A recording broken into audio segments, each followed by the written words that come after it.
No inverno de 1876, milhares de indígenas das planícies nos Estados Unidos foram instruídos a se mudar para reservas, mas se mantiveram firmes em suas terras. A Batalha do Little Big Horn, que resultou dessa resistência, se tornaria um dos combates mais controversos da história dos Estados Unidos. Se você ainda não é inscrito, já clica para se inscrever e não perder nenhuma das nossas histórias, verdadeiras viagens incríveis através do tempo. Considere também entrar para o nosso grupo de membros do canal, os mochileiros, desbravadores e viajantes do tempo, a galera que apoia e ajuda o canal a crescer. Se não puder, sem problemas, porque assistir, curtir, compartilhar, deixar um comentário, qualquer tipo de interação já ajuda demais o canal. Meu nome é Vanessa Silva, uma historiadora em formação, e a quem interessar, essa é a história que eu vou contar hoje. O massacre do 7º Regimento de Cavalaria dos Estados Unidos em Little Big Horn, que se tornou um dia lendário.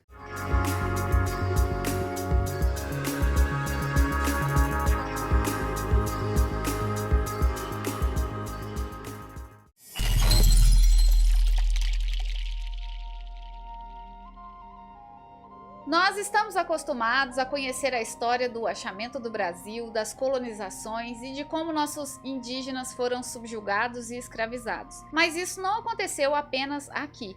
Muitas outras nações têm histórias pavorosas de massacre e subjugação do povo nativo. Um país que foi particularmente brutal com seus indígenas foram os Estados Unidos, e é para lá que vamos na nossa viagem no tempo de hoje. A celebração do Dia de Ação de Graças nos Estados Unidos é frequentemente apresentada como um momento de união e gratidão, um feriado onde se relembra a suposta harmonia entre colonizadores e indígenas. No entanto, essa narrativa idealizada é oculta em uma realidade sombria, a hipocrisia de uma nação que festeja sua própria colonização enquanto ignora os genocídios que marcaram a história do país. Ao longo do século XIX, milhões de indígenas foram massacrados, deslocados de suas terras e submetidos a políticas de assimilação brutal. Tudo em nome da expansão e do progresso. As atrocidades cometidas durante a conquista do Oeste, como as batalhas de Sand Creek e Wounded Knee,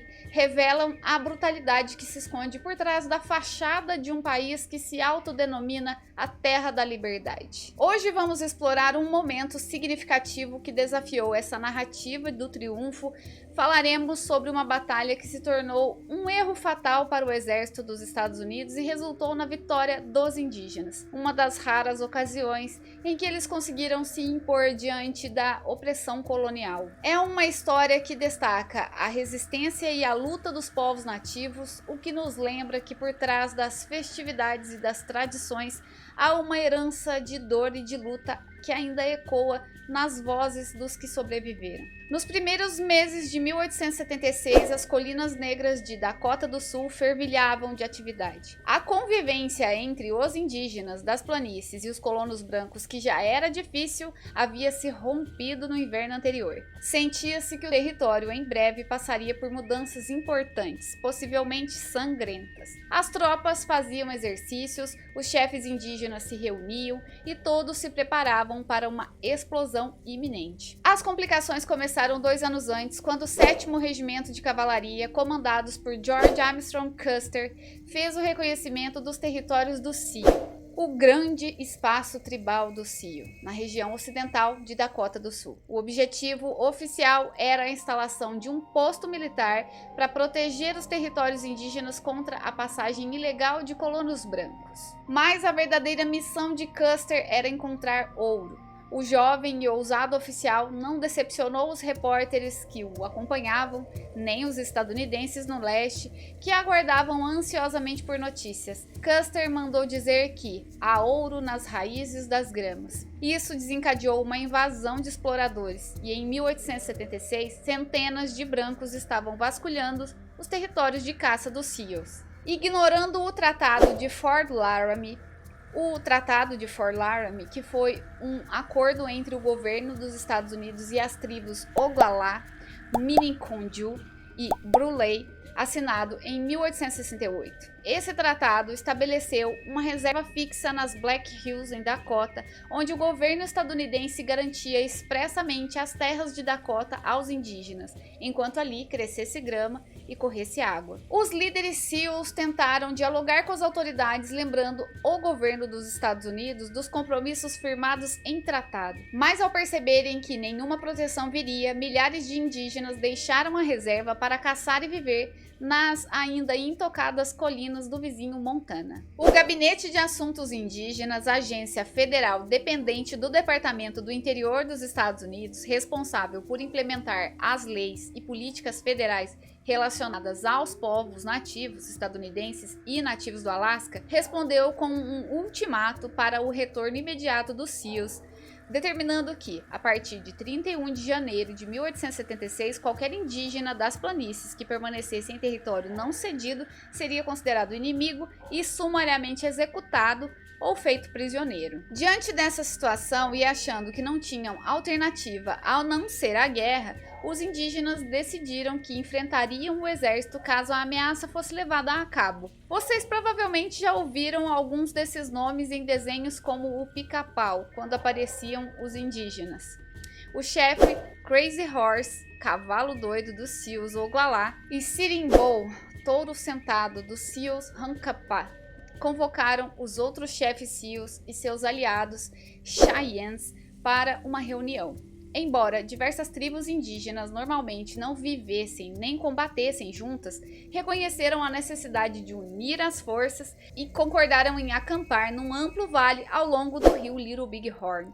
Juntos, formaram uma força de cerca de 2.500 guerreiros prontos para resistir até a morte se fosse necessário. Por outro lado, o exército dos Estados Unidos tinha ordens de cumprir o ultimato do Gabinete de Assuntos Indígenas sob o comando do general Alfred Terry. Em 22 de junho de 1876, foram traçados planos para uma ofensiva tripla, que surpreenderia os indígenas e entraria em combate com eles alguns dias depois. Custer, com 10 anos de experiência em combates contra os indígenas das planícies, deveria liderar um dos menores contingentes, o 7º Regimento de Cavalaria, com 600 homens sob seu comando. Terry ordenou que ele avançasse à frente do restante do exército até a proximidade do acampamento indígena. Ali, deveria se manter oculto até o dia 26, quando o resto das forças de Terry deveria ter se posicionado no lado oposto do vale. Nesse momento, as 3 forças atacariam simultaneamente. Segundo Terry, essa estratégia levaria à vitória, pois tradicionalmente os indígenas eram combatentes de estilo guerrilheiro. A expectativa era que, ao se depararem com as forças combinadas de Terry, eles fugiriam em todas as direções, tornando-se alvos fáceis para os atiradores do exército. Contudo, Terry não previu a natureza imprevisível de Custer. E isso era uma coisa que ele não deveria ter ignorado, pois Custer era famoso entre seus colegas oficiais por ser insubordinado e seguir somente seu ego. Esse oficial de 36 anos já havia enfrentado um conselho de guerra cerca de 10 anos antes, sendo considerado culpado de desobedecer ordens, de não proteger suas tropas e de tratar os desertores de maneira inadequada. Apesar de ser formado em West Point e ter alcançado grande glória na Guerra Civil como o mais jovem general honorário do Exército da União, Custer nunca demonstrou talento para a estratégia ou comando militar. Seus homens aprenderam por dolorosa experiência. Custer pouco se preocupava com a segurança no campo de batalha. Seu estilo de luta era sempre avançar diretamente sobre o inimigo. Mais de uma vez, ele arriscou a vida de seus homens com indiferença, executando manobras quixotescas. Uma referência a Don Quixote, o herói louco que enfrentava moinhos de vento como se fossem monstros. Ainda assim, Custer conseguiu manter-se no comando durante anos, em parte pela fama, em parte pelo mérito. Não havia quem o igualasse em seu aspecto imponente, com seu belo cabelo loiro até os ombros, seus penetrantes olhos azuis, seu porte militar a cavalo e seus uniformes elegantes, como se isso valesse de alguma coisa. Além disso, ele tinha o dom de fazer amigos em posições elevadas, o que lhe garantiu perdão por todos os seus erros, graças à intercessão desses aliados poderosos. Foi talvez o jeito intempestivo de Custer que motivou um dos oficiais, seus colegas, a gritar para ele quando deixava o acampamento base em 22 de junho: "Agora não seja ganancioso, há indígenas para todos." espere por nós. E essa fala é muito inquietante porque sugere que para eles a diversão residia na possibilidade de cada um ter alguém, algum nativo, a quem tirar a vida naquela situação. Mas como a história registraria, Custer não esperou. Desde o momento em que deixou o acampamento de Terry, ele conduziu suas tropas numa marcha desenfreada, avançando dia e noite, levando os soldados e os cavalos à beira da exaustão. Na primeira noite de marcha, os soldados comentavam entre si que, mesmo considerando o temperamento impulsivo de Custer, naquele dia ele parecia mais tenso e mais excitado do que o normal. Um dos oficiais explicou a razão pela qual Custer recusou a oferta de Terry de mais um batalhão de cavalaria e uma bateria de metralhadoras. Segundo ele, Custer afirmou arrogantemente que não seriam necessários, pois o 7º Regimento de Cavalaria era mais forte do que tudo que os Sioux poderiam lançar contra ele. O cara se achava um invencível.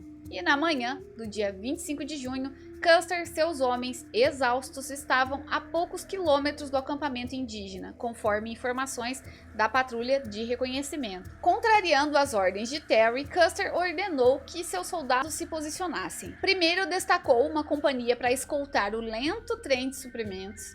Em seguida, enviou o capitão Frederick Bentin com 125 soldados em uma missão de exploração, afastando-o do centro da ação, e logo depois direcionou o major Marcus Reno com outros 140 homens para o sul do acampamento Sioux. Finalmente deu instruções às 5 companhias restantes com um total de 215 homens para o seguirem enquanto ele se preparava para atacar o inimigo pela frente. Com ele seguiam seus irmãos Boston e Thomas Custer, seu sobrinho Henry Armstrong Reed e seu cunhado James Calhoun. As ações do general Custer são difíceis de explicar sob qualquer perspectiva. Mesmo considerando seu histórico como oficial impetuoso e por vezes temerário, ele não apenas desobedeceu expressamente a ordem do general Terry de esperar pelo ataque conjunto, marcado para o dia seguinte, o que já era uma grave infração às normas militares, como também ignorou as informações dos seus próprios patrulhadores. Esses, ao observarem o acampamento Sioux do alto,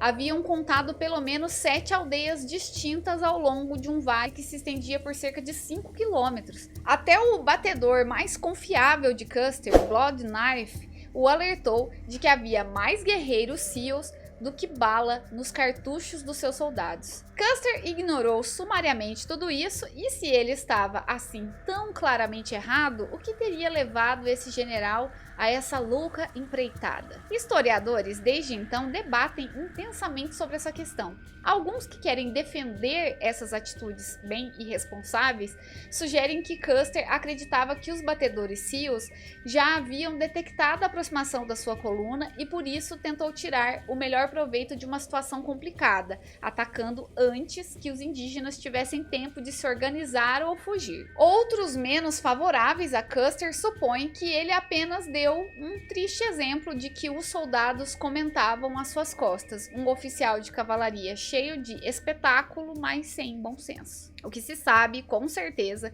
é que no dia 25, pouco após o meio-dia e sob um calor insuportável, Custer ergueu a espada no gesto tradicional para avançar e guiou seu cavalo em direção à entrada do vale. Seus 215 homens, talvez menos confiantes na vitória, o seguiram ao encontro de cerca de 2.000 guerreiros indígenas prontos para o combate. Enquanto isso, cumprindo as ordens de Custer, Reno e seus destacamentos atacaram uma das aldeias Sioux. Quase instantaneamente foram detidos por uma multidão de guerreiros comandados por Gol, o chefe Hankapá.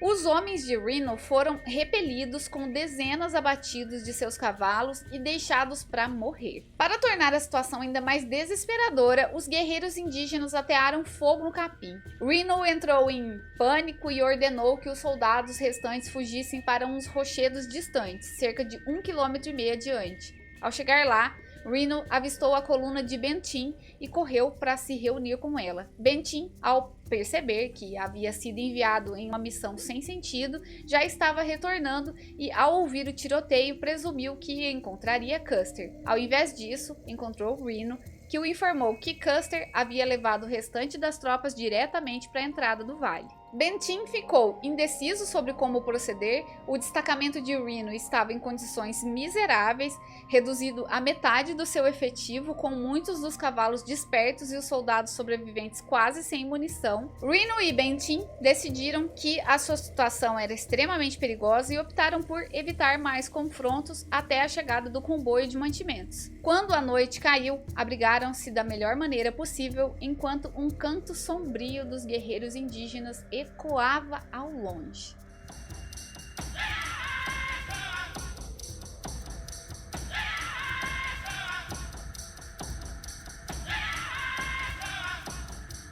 Nunca se soube ao certo o que aconteceu naquela tarde com as companhias de Custer, mas parece que o impetuoso cavaleiro avançou diretamente contra as imensas forças comandadas por Crazy Horse, um dos mais habilidosos líderes que os Seals já haviam tido. Crazy Horse saudou a manhã do dia 25 com ansiedade incontida. Ele gritou para os seus homens: "Hulka Rei!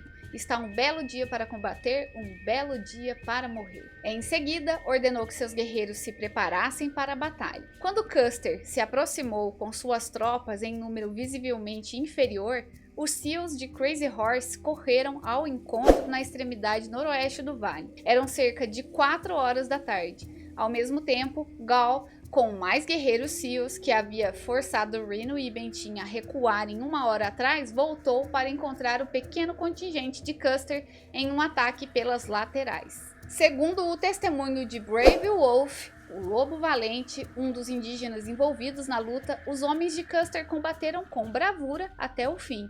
No entanto, cerca de 20 minutos após o disparo do primeiro tiro, não havia mais nenhum dos 215 homens do contingente com vida. Brave Wolf ainda afirmou: "Já estive em muitos combates violentos, mas nunca vi homens tão valentes." No dia seguinte, Bentinho e Reno foram atacados novamente, mas de forma desorganizada. Nessa altura, Crazy Horse e seus aliados já estavam cientes da aproximação do General Terry e por volta do meio-dia levantaram seu acampamento, deixando o que restava do 7º Esquadrão de Cavalaria perplexo com o que havia acontecido a Custer e ao restante de suas forças. Finalmente, no dia 27, Reno e Bentinho tomaram conhecimento da terrível verdade. Terry e seus homens apareceram e em breve encontraram o local da última posição de defesa de Custer no alto da colina. Acabou ali a vida de um homem sangrento, impiedoso e uma representação da pura arrogância. Embora muitos dos oficiais tivessem suas próprias teorias sobre o que levou Custer até o seu fim, as guardaram quase todas para si. Afinal, quem é que vai admitir a burrice clara de um oficial do seu lado da história? Na visão do público, Custer foi um herói martirizado, e quando um tribunal do inquérito foi convocado para averiguar as terríveis perdas, os aliados de Custer tentaram fazer de Reno o bode expiatório. Após 26 dias de audiências, o tribunal o inocentou, mas também não encontrou motivos para culpar Custer. Mantê-lo como um herói e mártir foi mais confortável para a nação estadunidense. No final, apenas os Seals foram considerados culpados pela morte do General Custer, e as vinganças contra os indígenas tornaram-se mais ferozes do que nunca. O ano de 1876 era, afinal, o centenário da independência dos Estados Unidos, e os estadunidenses se sentiam invencíveis e repletos de orgulho nacionalista. Em apenas 2 anos, a maioria dos indígenas que haviam derrotado Custer e o 7º Esquadrão de Cavalaria havia sido morta ou expulsa para o Canadá. Crazy Horse, que não viu alternativa a não ser conduzir os Seals e os Cheyenne para uma reserva em 1877, foi imediatamente acusado de instigar uma revolta e sumariamente executado no local, supostamente por resistir à prisão. Voltando um pouco nos eventos que culminaram nessas batalhas, em 1830, o Congresso aprovou a Lei de Deslocação dos Índios, que concedia ao presidente o poder legal de obrigar os indígenas a deixarem suas terras natais nas regiões colonizadas dos Estados Unidos, os transferindo para áreas então consideradas sem valor, como as terras ao longo do rio Mississippi. Inicialmente, os indígenas deslocados conseguiram se manter com uma certa liberdade e continuar suas vidas nômades. No entanto, após a Guerra Civil, o espírito expansionista levou hordas de agricultores, mineiros, caçadores de peles, lenhadores e construtores de ferrovias para o oeste, e as terras dos indígenas tornaram-se mais uma vez propriedade a ser explorada. O governo federal, que havia prometido solenemente proteger os indígenas, instaurou uma nova política. Cada nação indígena foi obrigada a assinar acordos que a concentravam em reservas em troca de pagamentos anuais. Quando essas promessas não foram cumpridas, os indígenas realizaram uma última e desesperada tentativa de lutar por seus direitos. Não podiam competir com soldados bem armados e alimentados, e até 1880 foram praticamente destruídos como povos independentes. Tudo que restava dos cerca de 7,5 milhões de hectares que ocupavam por volta de 1830, era uma colcha de retalhos de reservas dispersas por algumas das regiões mais áridas do oeste. As circunstâncias não melhoraram.